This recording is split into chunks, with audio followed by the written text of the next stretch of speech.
Est-ce qu'on mesure la gravité? Est-ce qu'on imagine que 6 ans après les attentats de 2015 à Paris, des hommes du ministère de l'Intérieur, sous l'autorité du ministre, vont aller négocier avec un djihadiste en chef en Syrie le financement de la future campagne électorale avec Daesh, par Daesh, et qu'en retour, on va promettre de regarder la situation pénale du djihadiste et que des fonds vont être effectivement versés. C'est le mot qu'il utilise. Mais parce que Nicolas Sarkozy, qui est un multi-condamné, on est en train de parler d'un homme, on est en train de parler d'un homme qui a été définitivement condamné pour corruption. D'ailleurs, il a assisté. Il a fait appel.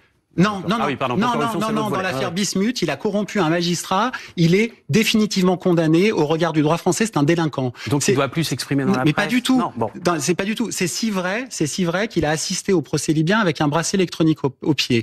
Fabrice Arfi, cette note, c'est vous qui l'avez dévoilée dans un article dont vous étiez le co-auteur il y a maintenant 13 ans, chez Mediapart. Une note en arabe, elle est datée du 9 décembre 2006.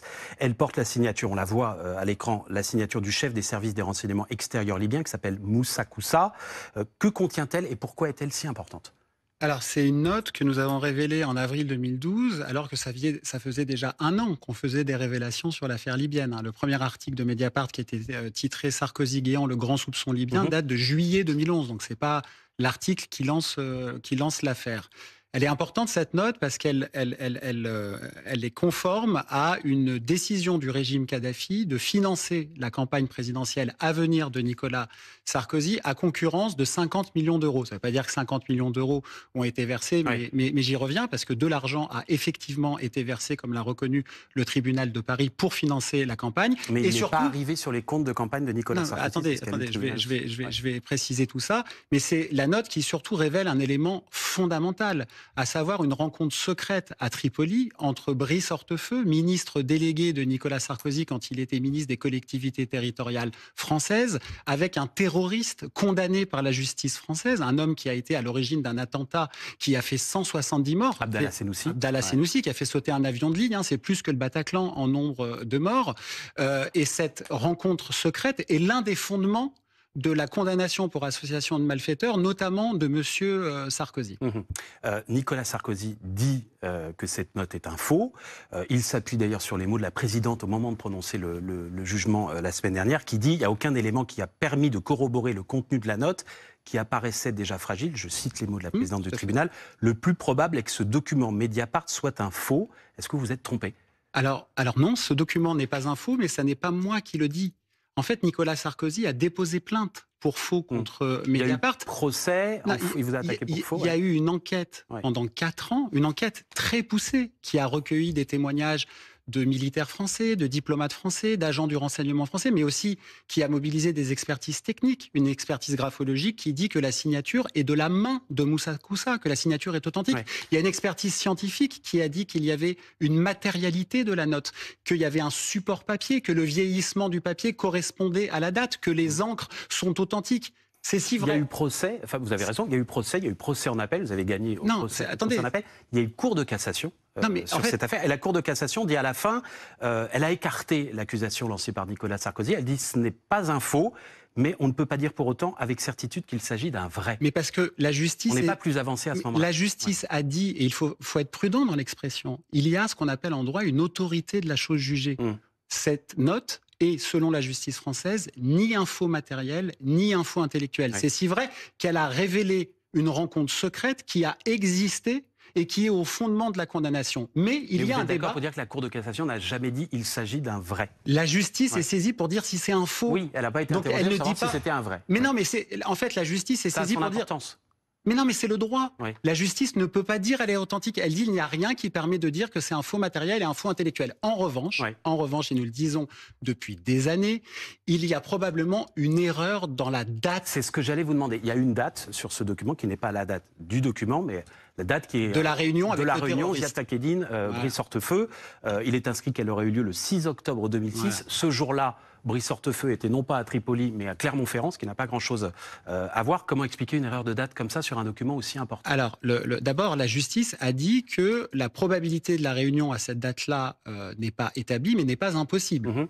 La présidente dit cette expression malheureuse, probablement faux, qui ne veut rien dire en droit, en disant comme la date ne correspond pas à une réunion qui a pu matériellement se passer pour Brice Hortefeux, elle est probablement fausse. Ce que nous disons depuis des années, c'est qu'il y a très souvent dans les documents administratifs libyens des erreurs de date. Pourquoi? Et c'est important de l'expliquer. Parce qu'il y avait plusieurs calendriers en cours. Mouammar Kadhafi, quand il est arrivé au pouvoir en 69, c'est un fou de la Révolution française. Et il a imposé un calendrier révolutionnaire, une sorte de thermidor libyen, qui a d'ailleurs changé plusieurs fois, qui rendait folle son administration quand il s'agissait de convertir en calendrier chrétien les événements du calendrier révolutionnaire kadhafiste. Dans les dates, donc c'est très fréquent qu'il y ait des erreurs de date dans des documents libyens. Mais c'est pas parce qu'il y a une erreur de date que ça en fait un faux. A fortiori pour une réunion qui a vraiment existé.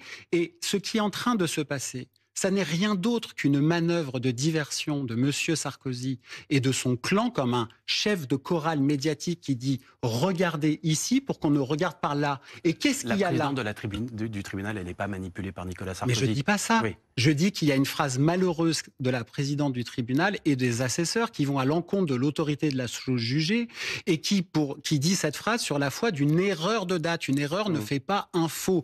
Ce qu'on essaye de cacher avec cet écran de fumée, comme si, quand même, Mediapart était l'accusé de cette affaire. Vous n'êtes pas accusé, Fabrice. Je vous pose des questions qu'on se pose sans doute parce qu'on les voit passer partout. Mais je ne parle pas de vous. J'en ai plein d'autres à vous poser. Je ne parle pas de vous.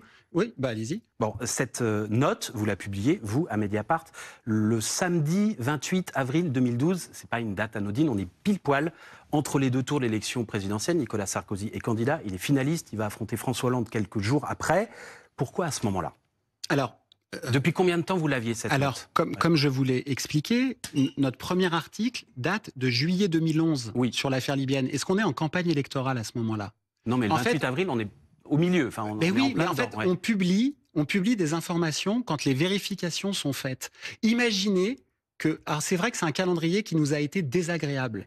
Mais est-ce qu'il aurait fallu retenir la publication de cette note parce qu'il y avait l'élection présidentielle? Vous vous êtes posé la question à ce moment-là? Mais bien sûr, on s'est posé la question. En disant, là, comme c'est quand même potentiellement explosif... Mais bien évidemment, mais imaginez le crime journalistique de retenir cette information, d'attendre l'élection présidentielle pour la publier. Donc c'est le 28 avril 2012, à une semaine du second tour, que vous avez eu la preuve, selon vous, qu'elle était exacte. Vous n'avez pas gardé sous le coude.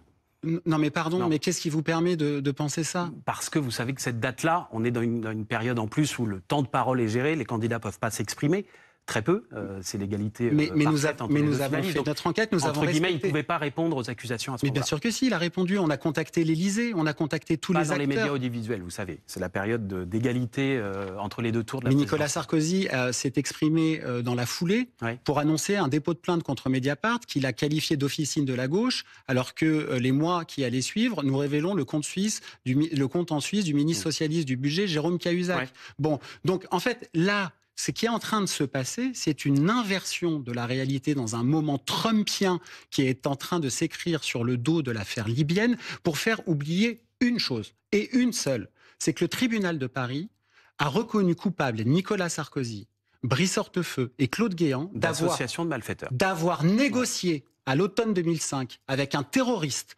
condamné par la France, Abdallah Senoussi, le numéro 2 du régime, un pacte corruptif, c'est écrit noir sur blanc dans le jugement, dont le but était le financement illégal de la campagne de 2007. Nicolas Sarkozy a dit, et ça a été répété sur tous les plateaux, qu'il est condamné pour un projet. Non, le tribunal dit qu'en exécution du pacte corruptif, le régime de M. Kadhafi a versé 6,5 millions d'euros, dont 2 millions du terroriste Senoussi, qui sont arrivés dans les poches des intermédiaires de l'équipe Sarkozy. Je n'ai pas terminé. J'ai même pas eu le temps de vous poser la question. La contrepartie de ce pacte corruptif, d'après le tribunal de Paris, c'est la promesse faite par l'équipe Sarkozy de regarder la situation pénale du terroriste en France qui était recherché par la justice française pendant que M. Hortefeux et M. Guéant le rencontraient secrètement à Paris. Est-ce qu'on mesure à Tripoli? Est-ce qu'on mesure la gravité de ce qui est décrit par le tribunal de Paris? Et en fait, M. Sarkozy... Pardon, vous avez raison, mais ce jugement tel que vous l'expliquez là, il a été expliqué dans ces termes sur ce même plateau. Non mais je ne parle pas de BFM. Je parle pas de BFM. Je dis l'opération de Nicolas Sarkozy qui est en train de faire quelque chose de très simple. Nicolas Sarkozy, hier, vous l'avez sans doute lu comme nous dans l'interview au JDD, dit l'officier de police judiciaire qui enquêtait sur moi likait les articles de Mediapart. Et par ailleurs, à chaque fois qu'il y avait une audition chez un magistrat, par exemple, je l'apprenais quasiment en lisant Mediapart. Alors non, quand il y avait... Est-ce qu'il y a, pour répondre aux accusations qu'il a lancées contre vous, un complot, la justice ou la police et Mediapart pour le faire tomber? Non, mais c'est... C'est le mot qu'il utilise. Mais parce que, parce que Nicolas Sarkozy, qui est un multi-condamné, on est en train de parler d'un homme... on est en train de parler d'un homme qui a été définitivement condamné pour corruption. D'ailleurs, il a assisté... Il a fait appel. Non, ah oui, pardon, dans l'affaire Bismuth, il a corrompu un magistrat, il est définitivement condamné au regard du droit français, c'est un délinquant. Donc il ne doit plus s'exprimer dans la presse. Mais pas du tout. Non, bon. C'est pas du tout. C'est si vrai qu'il a assisté au procès libyen avec un bracelet électronique au pied. Il a été condamné en première instance et en appel pour le financement illégal de sa campagne en 2012, c'est l'affaire Big Malion, où on a découvert d'ailleurs qu'une campagne présidentielle, ça pouvait coûter 46 millions au lieu des 20 millions et là, dans autorisés. Libyen, il est présumé innocent puisqu'il a fait appel. Bien sûr, mais il vient d'être condamné pour association de malfaiteurs. Ce qui est en train de se passer, et le chef de chorale médiatique qui est Nicolas Sarkozy, il est en train de faire quelque chose de très grave. Et toute la cohorte de ses soutiens avec, c'est attaquer en démocratie 2 piliers de notre République. 1, la justice indépendante. 2, la presse libre. Et donc moi, je suis ici pour dire qu'il n'est la victime d'aucun complot, pour répondre à votre question. Et il y a des vraies victimes dans cette affaire, qui ont été reconnues par le tribunal de Paris. Ce sont les familles de victimes du DC10. Du TA, orchestrées par le même... dont le tribunal a dit qu'elles avaient subi un préjudice à cause des tractations et du pacte corruptif noué à Tripoli. C'est si vrai. C'est si vrai que Nicolas Sarkozy, solidairement avec messieurs Hortefeux et Guéant, vont devoir lui verser à toutes ces familles des dommages et intérêts. Est-ce qu'on mesure la gravité? Est-ce qu'on imagine que 6 ans après les attentats de 2015 à Paris, des hommes du ministère de l'Intérieur, sous l'autorité du ministre, vont aller négocier avec un djihadiste en chef en Syrie le financement de la future campagne électorale avec Daesh, par Daesh, et qu'en retour, on va promettre de regarder la situation pénale du djihadiste et que des fonds vont être effectivement versés? Est-ce qu'on va faire le débat pour se demander si la justice n'est pas quand même un peu militante contre les djihadistes? Sérieusement, on en est là dans le débat public en France? Merci beaucoup. Merci à vous. Fabrice Arfi d'être venu défendre ce point de vue ce soir sur ce plateau. Vous avez je défends les faits. J'en ai rappelé d'autres. Je défends les faits. Aussi, j'essaye aussi, je vous assure. J'essaye aussi. Merci beaucoup. Merci. Fabrice Arfi, Mediapart, d'être venu ce soir sur le plateau de 60 minutes.